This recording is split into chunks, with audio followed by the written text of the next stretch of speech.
Hello, this is Tyler with Theater Design Company. Going to give you a quick overview on the advanced setup menu, or better known as the secret menu of the Yamaha Avantage receivers. I believe this is from receiver models that would start from 2016, so the 750, for example, all the way up into the new models, for example, an 880 or a 680.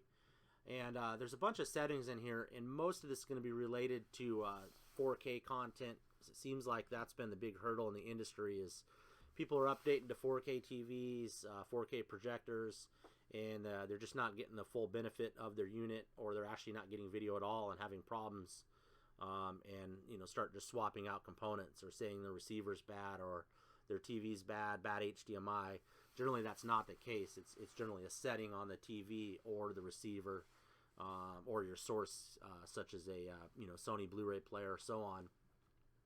So overall, what I'm going to do is show you just a quick, probably a 2-minute overview, 3-minute overview of some of the settings under the advanced menu, secret menu. So what you're going to want to do is set the unit in standby mode, and you actually hold the power and straight button down at the same time, as shown here in a real-time video at a customer's home.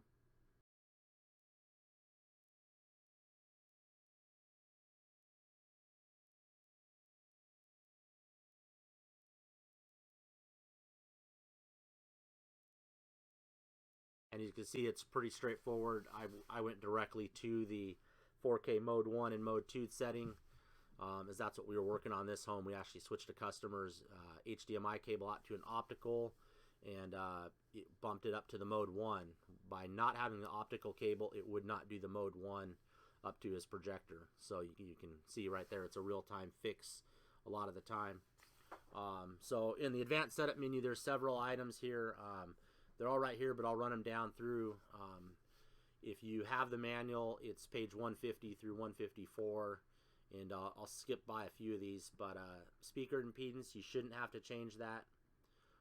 Remote ID, the only time you would change that is if the odd case you had 1 or 2 of these units stacked together. Maybe you had a surround system in a living and a surround system in a bonus in the same closet, and you're using like a Harmony remote, and you want to have an IR, you would do that. Most of the time we set these up 232 control off RTI, so we don't have to deal with that. FM, AM, FM tuning, you shouldn't really have to do much with that. I believe that's a European format issue. TV format, so NTSC is US, PAL's most of Europe. Shouldn't have to change that. Monitor check, so this is a neat one. We've ran into this problem with some audio video balance, where you actually have to skip this because for some reason the balance throwing off something, and the receiver thinks you have like a 1080p TV and not a 4K TV. And then this is the one that we're finding on most of the projects we're working on. You got mode 1, mode 2. So for example, certain video balance work perfect, absolutely perfect in mode 2, and you flip it to mode 1 and it will not display video at all. This is the same case. For example, we had a full-on 18 gigabit certified HDMI cable running up to a TV. It would work in mode 1, not in mode, it'd work in mode 2, not in mode 1.